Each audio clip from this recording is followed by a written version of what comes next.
We have an incredibly impressive and dynamic panel here representing organizations from a variety of industries, and we're happy to be joined by Susan from LRN that I know has some interesting some data to reflect upon, talk about as it relates to culture and company dynamics, and we're hearing from leaders at organizations that have had some of their own challenges and experienced some brand new opportunities in the way that they approach culture change, addressing perceptions, and at a number of different levels, and the leadership appetite to do so. So with that, I will turn things over to Susan to introduce her panel and take things away. Great, thank you, Kevin, and it's a pleasure to be here. I think I counted up, and this is my 7th year at the Ethisphere Conference, and it's always the most interesting of any of the events that I've been to.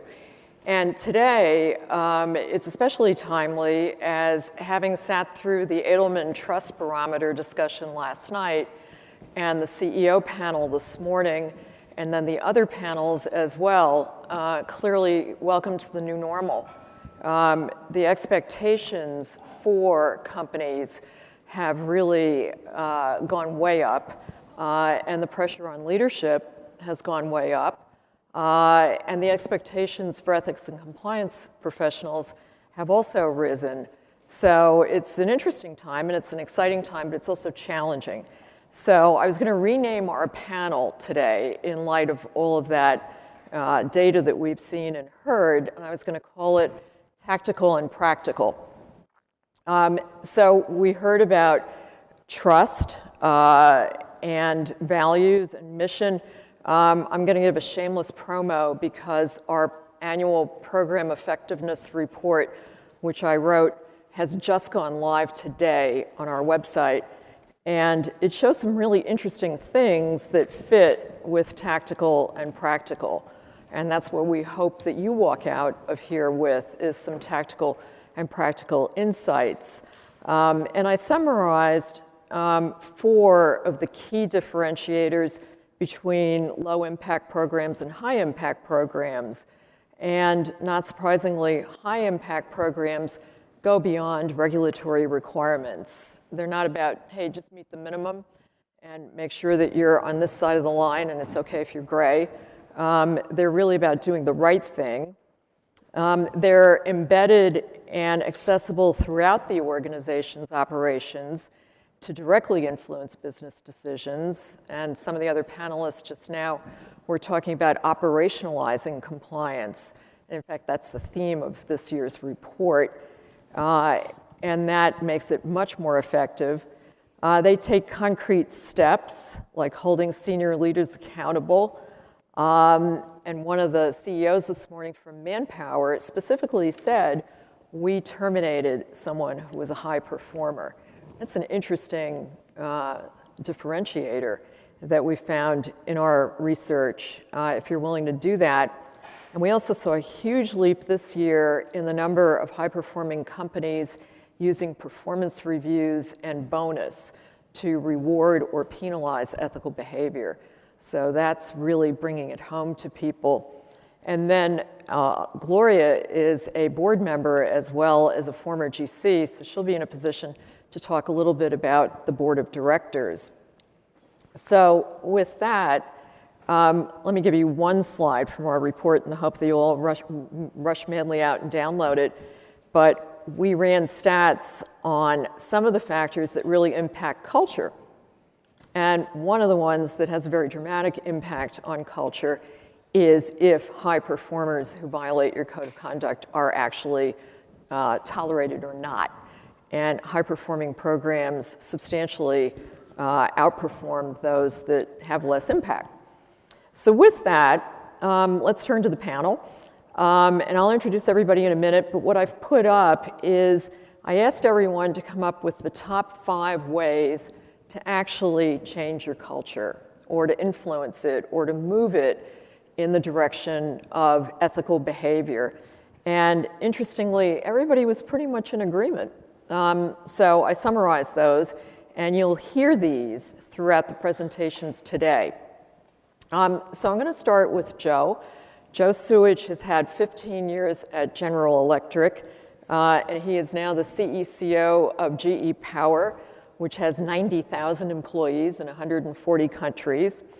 And Joe himself has worked in Russia and Eastern Europe, and needless to say, on significant M&A transactions. So Joe, let's start with you, and then I'll introduce Gloria and Olga as we get to them. Let's talk about bringing in a major M&A transaction. It's not one and done. You do the deal, everybody's excited, but how do you actually influence the culture and bring them into GE's very strong culture of ethics and compliance? Sure. Thank you, Susan. I apologize for my thick New England accent if you can't understand as well, for those New Yorkers here in the room. These views are the views just of myself, not of GE, but I will use, of course, some GE examples. I've worked on hundreds of M&A deals, some very small, some very large, acquisitions, divestitures, and it's an exciting time, I think, for all during the compliance look. And certainly my division over the past 7 years has certainly gone through a lot of organic and inorganic transformations. But it's also a nerve-wracking time for employees, and that has an effect on the culture. People are nervous. Will I keep my job? What about the history and pride I've created in these companies? And it's a shame if what I think we do is, in an M&A transaction, particularly an acquisition, if we go and try and really brush over that. Or, we fight so hard for these companies, we pay a certain multiple, and then once we get them, we think they know nothing. We have to make them all us, right? That's not really, I think, the way to go.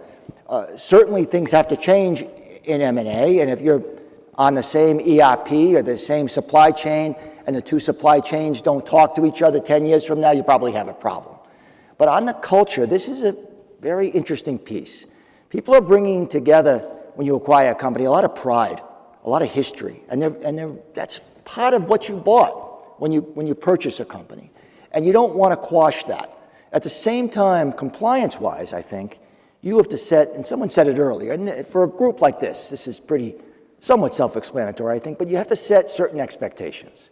Whether I'm in Turkmenistan or in Brazil or in Erie, Pennsylvania, the expectations, those can't change. Those you have to make sure are uniform across your org. Whether or not you've acquired them, whether or not they're new folks coming in, that has to be the same. Do the right thing. Follow the law. Be honest.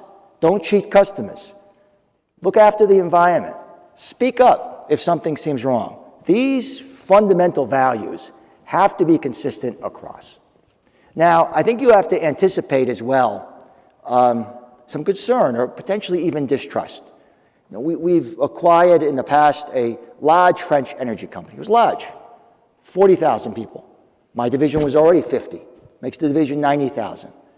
It was old. GE was 125 years old. This company was 125 years old. It was global. GE's global. This company was global. I had a lot of pride. I have 5 generations of people in my family that came from GE. My grandmother built her house based on a GE paycheck. So it's a lot. It means a lot to me to work for General Electric. But it meant a lot for this energy company, for the folks that worked for them. GE also, despite being a global company, has an American style to it, American flavor. This company had a French flavor, which is a little different than the American flavor.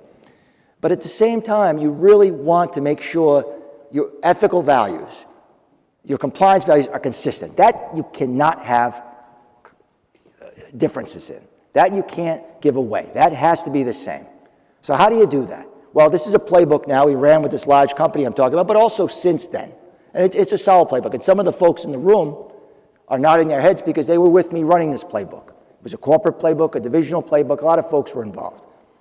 But I think first you have to get the leaders' buy-in.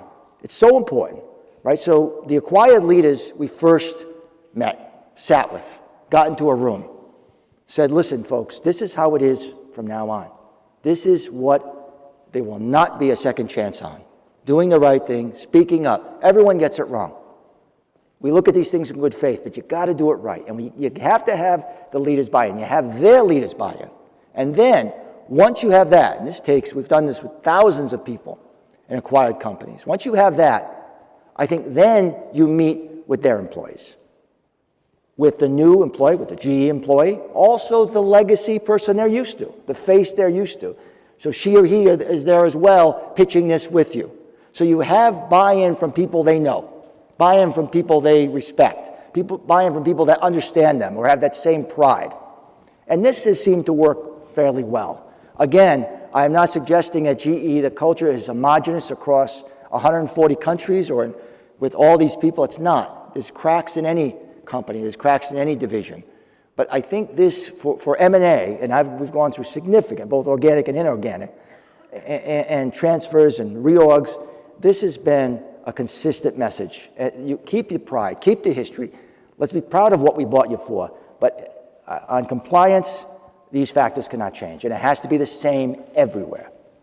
That makes great sense, Joe, and I like your emphasis on tolerance, too, and pride, and allowing the people that are being acquired to keep that pride in their culture. Gloria, let me turn to you. Gloria Santona has been, until 2 years ago, for 40 years, an EVP and the General Counsel of McDonald's Corporation, one of the great iconic American brands. During that time, she won many awards for her legal department. She is now on the board of Aon Corporation, where she's the chair of the Compliance Committee. So you have many different perspectives to bring to bear. So Gloria, when you were working at McDonald's, at a company that touches millions of people globally every day, and in an area like food and nutrition that's become somewhat controversial, how did you ensure that the culture stayed congruent with McDonald's values? Well, first of all, thanks for the introduction. I wasn't the general counsel for 40 years, though. Oh, sorry. I would have started It may have felt like that. Some days it did, but I was general counsel the last 16 years, and it retired a couple of years ago. So what I'm going to talk about now are the things that I learned in the decades of being at McDonald's, which, as you know, is known globally for being a consistent brand everywhere you go. And so if there's one thing that McDonald's is effective at, it is distributing its culture throughout. And one of the first things that we learned when we joined McDonald's is that McDonald's thinks of itself as a three-legged stool. The three legs are the company, its franchisees, and its suppliers. And that's really important to note, because when you think about a reputation, the reputation of our suppliers clearly impacts the McDonald's brand. If there's a problem with food safety in some particular country, no one's going to remember the supplier's name. They will remember that it was a problem with McDonald's. And consequently, it's important to have a culture that encompasses all those three legs of the stool. But you have different levers that you need to pull with each of those three legs. Obviously, with your employees, you have a robust compliance program. You talk about your values. You have town halls and opportunities to exchange information that you would typically in any corporate enterprise. But when you come to a franchise system and you have a contractual relationship with people who really are exhibiting your brand every single day, and McDonald's, as I left, was moving to an even more franchise model than it had been historically, you do have to have a system to impart your values globally, because your values are your brand ultimately. And so I did go through a couple of change exercises, if you will, at McDonald's over the many years that I was there. And the franchisees were always part of it. They were always brought along sort of arm in arm. And all I can say is it's really a high-touch environment. It needs to be personalized and high-touch, because your franchisees don't necessarily need to do exactly what you tell them to do. They have a contract, they have certain things that they need to deliver at the store level, but they don't necessarily need to embrace your value system in exactly the same way as your employees do. And consequently, it's really important to have those opportunities to have conversations, and there's a whole internal structure that the company uses to convey what its goals are and what its values are periodically to franchisees. And it goes from everything to having sort of national committees that meet with the company's management team, to making sure that the middle management of McDonald's is as well ensconced in the corporate values as any other level. Because at the end of the day, the people that our franchisees and our employees see typically is more the middle management than the top management. So it's very important to bring that culture down to the middle management and be encouraged that the middle management can carry that message as well as your top management can. And then ultimately with your suppliers. Obviously, it's another contractual relationship, quite different than the one that you have with franchisees. because they don't really carry your brand day to day, though ultimately their performance impacts your brand. And so there are things like codes of conduct and audits that you do to ensure that the standards that you have as a company are clearly articulated, that your suppliers can embrace them, and that you hold them accountable for performing consistent with those standards. So that's pretty much the whole infrastructure. And Gloria, I don't think I mentioned, McDonald's was my first job as well. It was a lot of people's first job. Yeah, if you got time to lean, you got time to clean. I still remember you definitely the sign. Yeah. Thanks, Gloria. And I'm really struck, too, by the personal touch that you have to meet with the franchisees. You have to be seen. You have to be visible. It's not just about sending out a memo and saying this is the way it shall be. And it involves engagement as well. Obviously, franchisees don't sit in a room and statically listen to what you're saying, right? It's the same thing, I think, as you mentioned, Joe. You need to involve them. You need to respect what they bring to the table and have, hopefully, a mutual atmosphere of respect for each other. But it turns out to be a lot of a conversation and dialogue, in many cases storytelling, about what works and why it works, and sharing information. And it goes both ways. You have to be as open to hearing and listening to what's going on as you are to giving your message. Great. And let me introduce Olga de Mello Pontes, who is the Chief Ethics and Compliance Officer of Odebrech from Sao Paulo, Brazil. And Olga has a background in audit and worked for E&Y in London for 2 years. And since 2016, she's had the challenging task of overseeing Odebrech's transformation process. She's basically rehabilitating a storied company after widespread misconduct and coming back from that. And so Olga has brought a short video, if we could roll the video. Yeah, thank you for the introduction. Absolutely. It's a pleasure to have you, Olga. Thanks for coming up. Thank you, everybody. Thank you, everyone. The video is going to show the main points of our transformation process. And then the transformation process starts when we recognize that we have to change. Needs are changed. So, and the first thing to do is anunciou que decidiu colaborar com a investigação sediada em Curitiba. Recognize that we made mistakes, recognize that we have to change to survive, otherwise we die. So, to build a moral authority, you first of all have to build a formal authority. We didn't have a family company, you didn't have a formal authority in place, we didn't have board of director with accountability in the past. So we create board of directors in all our business unit. We set up that these all board of directors should be majority with independent board members. The chief compliance officer starts to report to the board of director, and then we start to build this transformation process, building the formal authority. But after build the formal authority, we start to change leadership, because the old leadership cannot going to help us to build the trust that we need to build in society. Está em renovar e crescer para atuar simultaneamente em 3 dimensões: reconciliar o passado, ultrapassar o presente e construir o futuro. So we change board members, we change CEO. So we have 3 fronts. Reconcile the past is sign leniency agreements in most of the countries that we had operation. The legal department is leading this activity. Believe that Odebrech has an opportunity to have a significant positive impact. It's a new Odebrech, it's a much stronger Odebrech with a huge potential of opportunities. Survive the present and rebuild the future. No?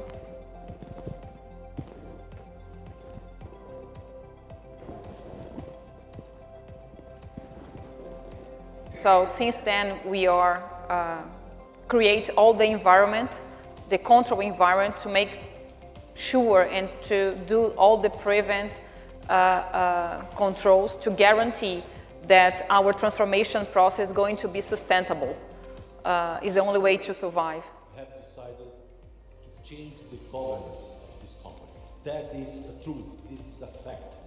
This is under implementation. We have a new board in Odebrech, 6 members. 4 of them are totally independent. The future belongs to us.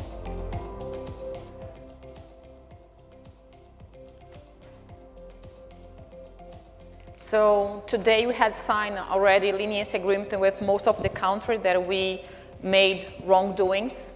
We still missing some of these countries that we are working to finalize the leniency agreement with local authorities. Journey, and they've made a lot of progress in terms of their compliance program, a focus on ethics and making huge steps in putting the past behind them. Put the past behind us, but at the same time learn with that past. The past gives us a lot of lesson learned that we are using our day-by-day base to show the new leadership, the new employees, how to do right and avoid the mistakes that we have done in the past. So nowadays we have almost 17% of the company that has less than 45 years. So it's really a change of leadership, change of employees that is going to make our transformation be faster than should be if you're still with the old people. Thanks, Olga. I worked for many, many years. Let me just, great. And one of the things that struck me too about what you were saying is you've tackled the structure and the governance, which obviously you had to do because you had to get things back on the right path, but you've also really focused on people and the people factor, consistent with what Joe and Gloria were saying.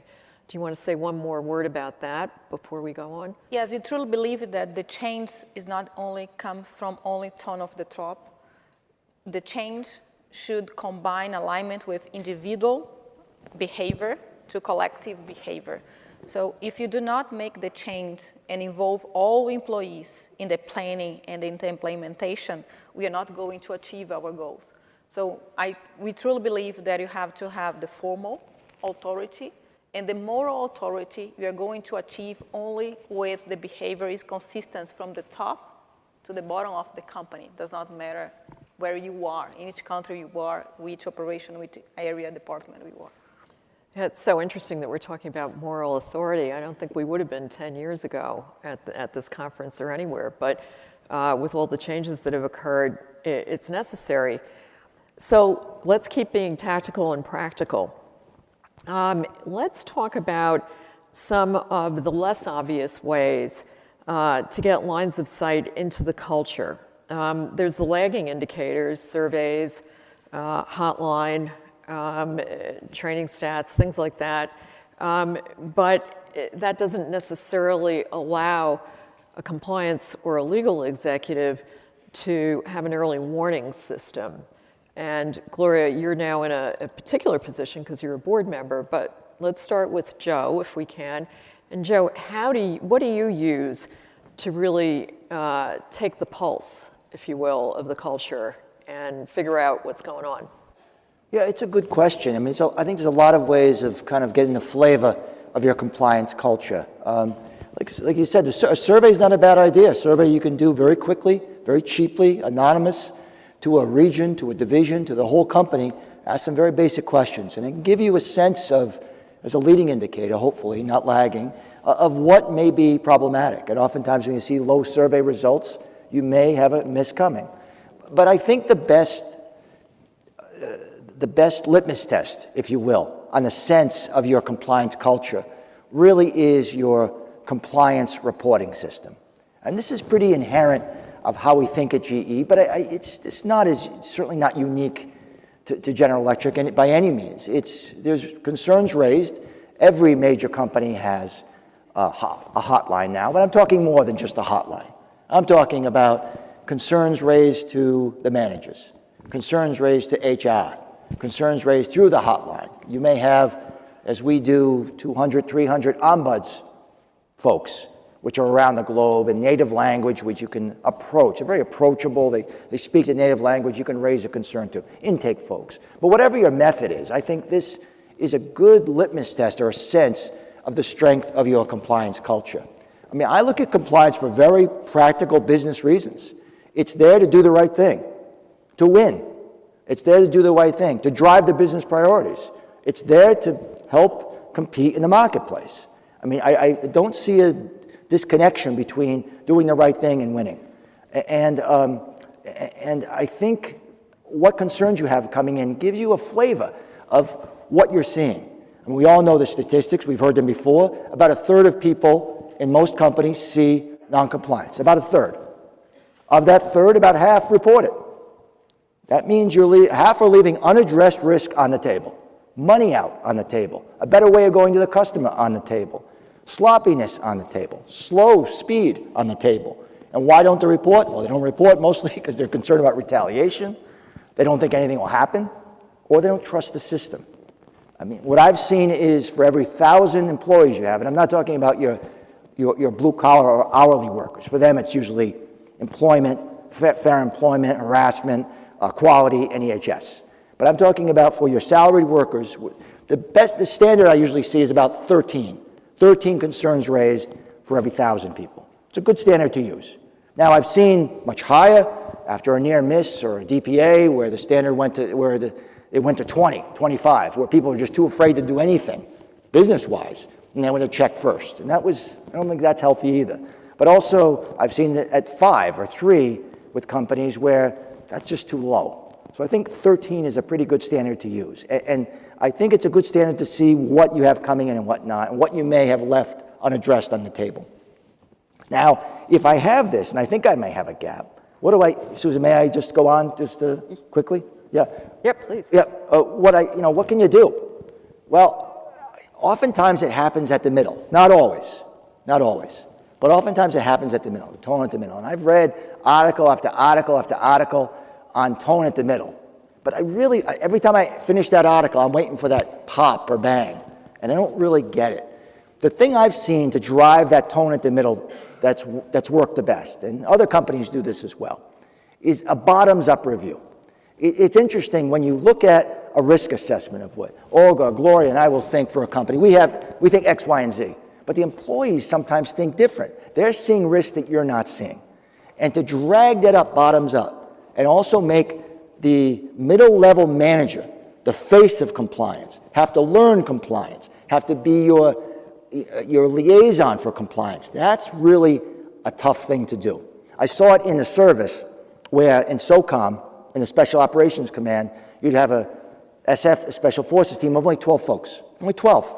But they were a force multiplier because they leveraged the indigenous forces. And your CCOs really need to be Lenins, like a start a revolution. They need to be those SFA team where they're really driving your employees to do that. And a simple way, I'll move through it in just 2 minutes and then I'll move on, is something we use called the bottoms-up or risk roll-up. So everyone has a code in this room, and in the code you be honest, follow the law, report when you see something, and you also have certain topics that are relevant to you. Anti-corruption, anti-money laundering, conflict of interest, competition law, we all have this, right?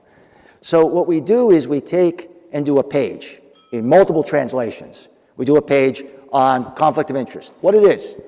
And then we also do a miss or a video of a miss that happened, or a near miss that happened, or something from externally we don't want repeated. And we do this 16 times with every one of our topics in our code.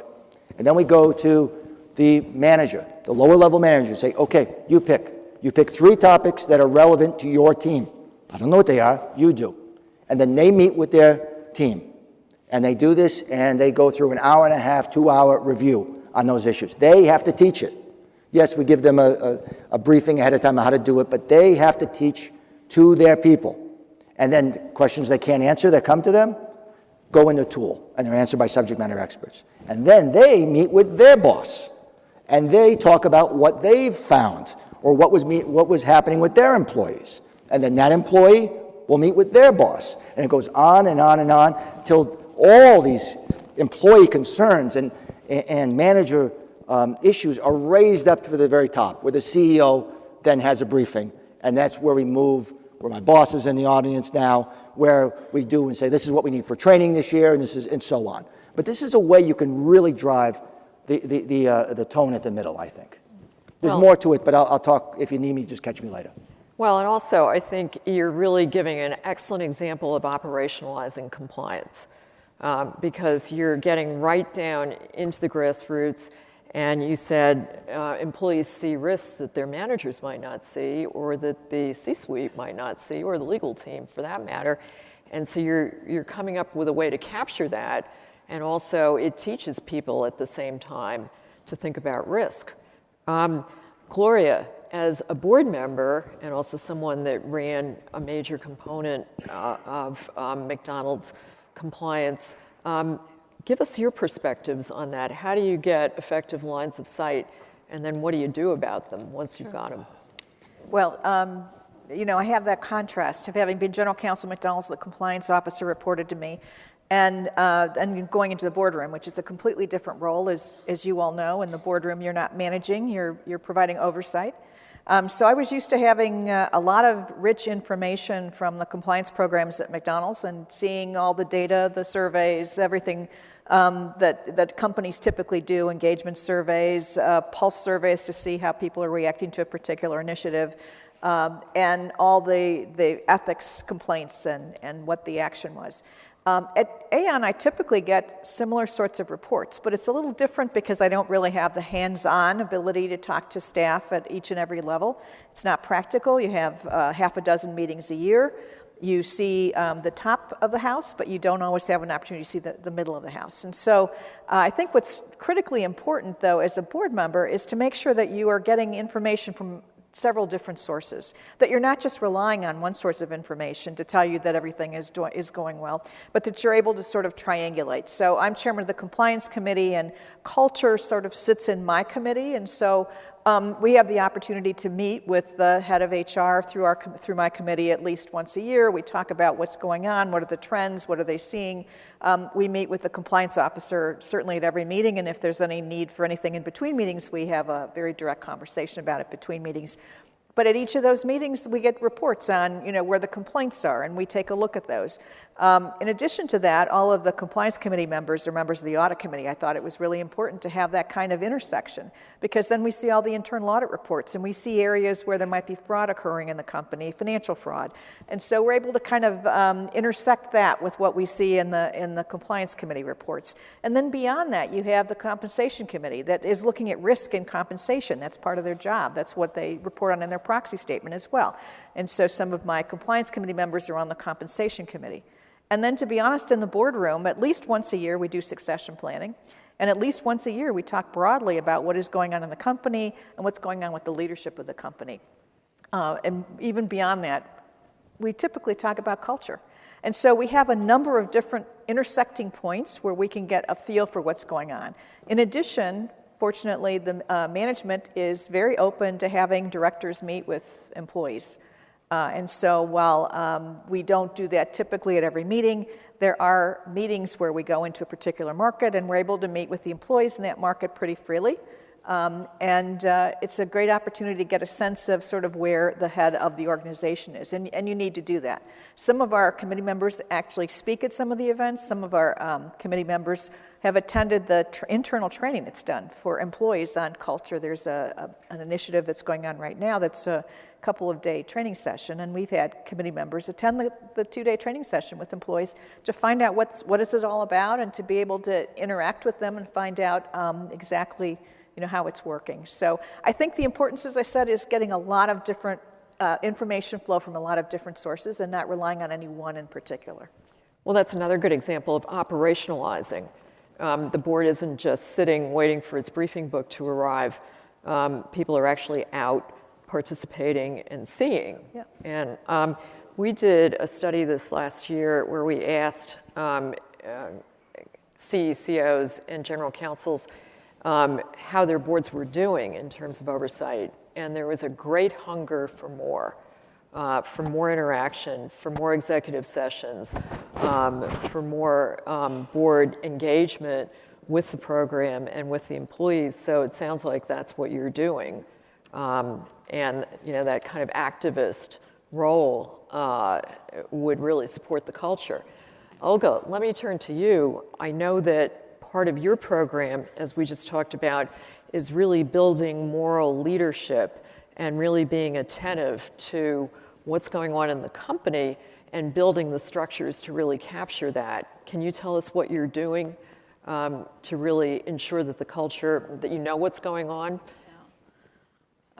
Specifically to Odebrech and the moment that we are with a big crisis of reputation, we cannot afford to monitor and oversight some steps of our implementation quarterly or once a year.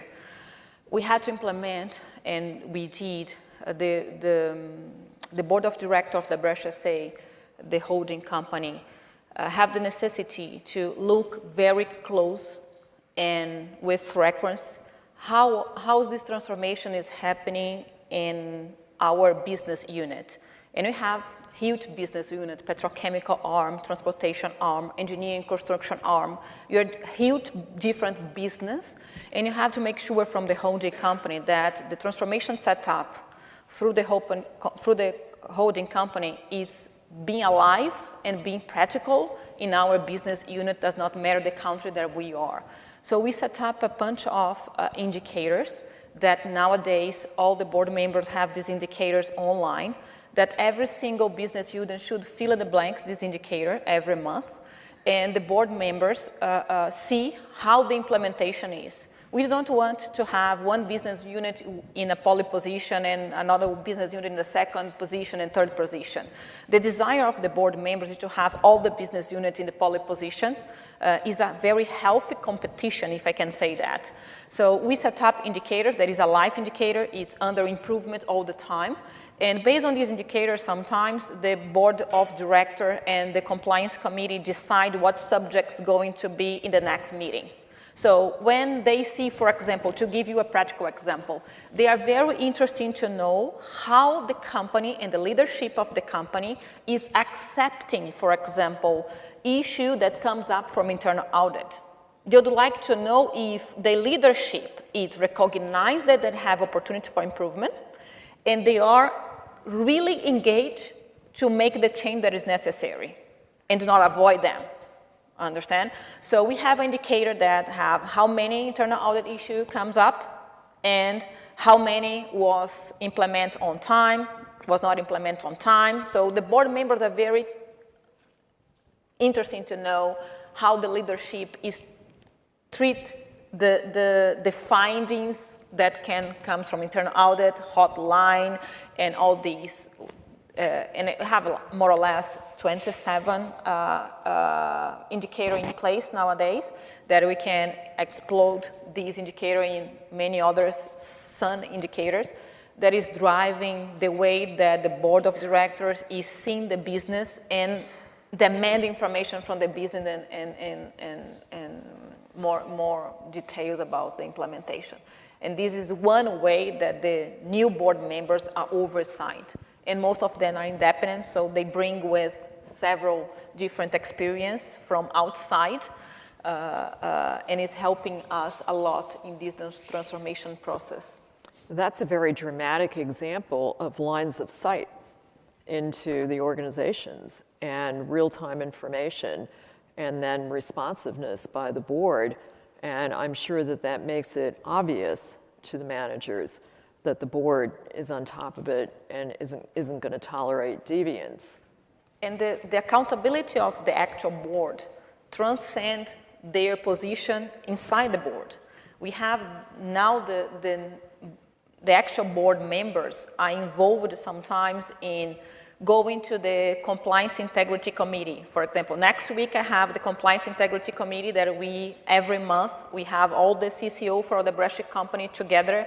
We discuss, we align, we take decision together. Sometimes when you're going to transform a process, it's better to transform in the whole group instead of piece by piece. So we have the coordinator of the compliance committee, the chairman of the compliance committee is going to be with me in that boarding because she would like to see from the other CCO directly what are their stones, what are their desires, what they can, from the holding company, can set up new rules, procedures, policy that can help the business to move forward faster. We need to not only transform, but you have to be very fast in our transformation. It's a question of survive.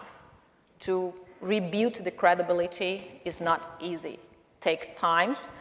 We are doing what is possible to do and put always forth to that. And all the employees are hungry, desire credibility. That's very impressive as a way of rehabilitating the company and building a healthier ethical culture. And you raise an issue that we talked about a little bit as a group before the panel, and we sort of were hesitant to get into it, but I think we should, which is everybody talks about trust. And of course, trust is a key condition for having an ethical culture. But it's sort of everybody talks about it, but how do you actually build it? Joe, let me start with you. What are some tactical and practical ways that you work to really build trust in the ethics system at GE and the culture? Yeah, it's a good question. I was thinking about this last night. You know, when we think about it seems to be certainly the word which everyone is using today, and it's a right one for the time. But trust of what? I think we're talking about trust of the employee with the company, trust of the employee with their manager, trust of the employee with their fellow employees, trust of the employee with the mission of the company. I think kind of all of those is what we're talking about. And when I think of trust, I think of support, that I may not necessarily agree, but I'm going to support, have mutual support between two things. So I think that what the employees are really looking for is support. Know that they're supported, know that they're backed by the company. They don't have to always align, but they have the general mission they bought into. So if I was, from a compliance standpoint on trust, I think I would expect, and the employee would have to know, the clear expectations. Again, I come back to clear expectations. If all of a sudden now the speed limit is 55 miles an hour, I better put a sign out on the road that says speed limit is 55 miles an hour, or I shouldn't be giving people tickets for that. Clear expectations of what you expect from as the company. But in turn, I think also if you do have folks saying, I'm in, and I'm with you, and I'm seeing things which don't seem right, I'm seeing things which may not be done the right way by maybe our outside vendor, or may not be done the right way by my fellow employee, or maybe even by me, and I raise that hand, and there's a mistake. I think we owe it then to the employees in this trust symbiotic relationship that we don't go lopping off heads if it was done in good faith. For the most of the mistakes I see, 90%, 93%, I think people just made a mistake in good faith. There's 3% maybe of wise guys who probably knew it was the wrong thing to do. They went anyway. And then there's that 3% that are just bad people. You've got to get them out. You've got to eradicate them with extreme prejudice. Those folks should not be in your company. But most of the folks are trying to do the right thing in very difficult situations, which I think even lawyers scratch their heads about.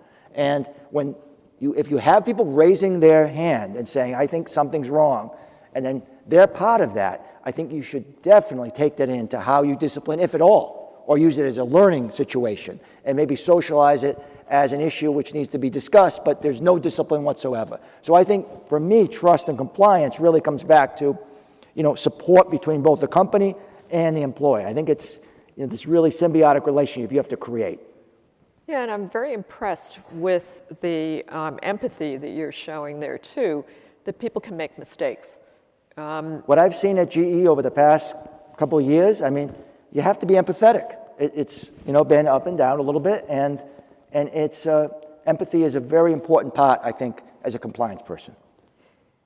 Gloria, it's a little different at the board level, but does the board think about trust and consider how to sort of really work with management to increase that? Or Absolutely. I think not clearly at the level that Joe's talking about, but absolutely. I think the one thing that's really important is to have processes that are transparent, right? That you know that if you make a claim of some sort that there will be a follow-up and that you will hear back within a certain period of time and that you will, have an answer to whatever issue you may have raised. I think it's important to move promptly, and I think it's also important to ensure that business units within a larger enterprise have some sort of uniformity in terms of the way that they're going to deal with issues. And so at Aon, there's a consequence management system that comes up. There's a committee that oversees it to ensure that one business unit isn't really treating employees differently than another business unit vis-a-vis a compliance oversight of some sort. So I think that transparency and this ongoing dialogue, I think, is what's really important. Sometimes it isn't even so much what you say as the fact that you have these touch points. Again, I keep going back to, I think, having a personal touch point is really important to employees in terms of building that trust and having trust that there are processes that are fair and that they're going to be equitable across the broad enterprise. And Olga, one of the many things I've been impressed with in reviewing where you are with your resuscitation of a terrific company is that you've really designed very accessible policies that are well designed and look like they're easy to understand.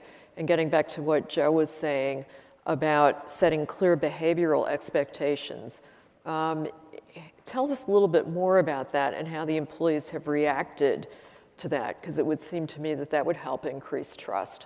Yeah, to increase trust, we don't need only the good policy and procedures and geriatrics. More than that, we need to communicate them in an easy way, in a friendly way, to achieve the public in the right way, and make them understand what are the new instructions, what are the new behavior that we expect.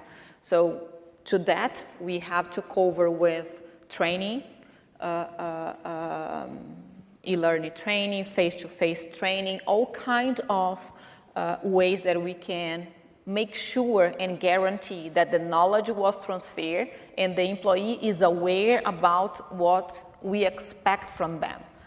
And another element that combined with formal geriatrics training is Odebrech, since many, many years, has a really strong program that we call Action Plan. Every single employee for many, many years, Odebrech is going to make 75 years this year, the group, and for many, many years, more than 40 years, every single employee, does not matter in each position you are, if you are the CEO, if you are a trainee, all of us have an action plan where you define your priority of the years, where we define your results, and where we put percent in every single result, and your bonus, your evaluation, your grow up in the company comes from this formal evaluation. So it was something that before the crisis, we had already implemented this. So we are using this success way to manage people to include inside the action plan for every single employee's results relate to compliance, to ethics behavior, to do what is right, in the right way at the right time. So nowadays we have a lot of spotlight on compliance, ethics areas, but personally, the company I am and the company are working to have the spot in every single employee, because compliance and change, good behavior, and the sustainability of all of this is only going to happen if you have inside the DNA of every single employee. So while today we have to put as a result in their PA, probably in the near future, in 5, 10, 15, maybe 20 years, it's not going to be necessary, because it's going to be like drink water. You don't need to say to everyone that you have to drink water, because you're going to need drinking water. So, but in this transformation process, it's very important to make sure that they know their accountability for the change, and they are responsible for the change. It's not only a matter of the board of directors, the new board of directors, the new CEO, the chief compliance officer, the compliance team that you have nowadays, 85 dedicated employees with compliance around all our business units. So it's not our matter, it's matter for everybody. And the action plan is the way that we found there is a very strong and recognized tools beyond all the employees that makes the change possible. And that's consistent with our research too, which shows that people are increasingly saying, this matters for performance, this matters for bonus. Yeah. This isn't soft or extraneous, this is something that's essential. So let me give you each a chance to just say something briefly in closing in terms of maybe, what's something to avoid or what's something to really focus on going forward. And I am very struck by how important everyone has highlighted how the personal touch and the involvement and being present and really showing empathy in interacting with people to change culture is. But Joe, let me start with you, and then we're just about out of time. So something profound, Susan, I have to say? Sure, please. Okay. Or if you want to talk about working at McDonald's, that's fine too. Yeah, that was fun too. Yeah. I would just say this. It's said over and over again, and in this group it's almost silly to say because everyone knows it, but really the culture, I think, is the king. It's going to be more important than any other program. No one's reading the code of conduct every day. No one's reading your policies every day, but they're going to know if something seems off. In turn, if your culture is going through a critical change, if your culture is full of new folks who don't really understand your culture, if your culture is folks that have just been acquired, then you may need to put in more controls until that culture can even off. We all want a program that's culture-driven, light controls in the front and back-end monitoring to allow speed of business process. But if that culture is a challenge for you, you may need to put more of those front-end controls in up front. Trust but verify. Gloria? Okay, so I'll share a personal story.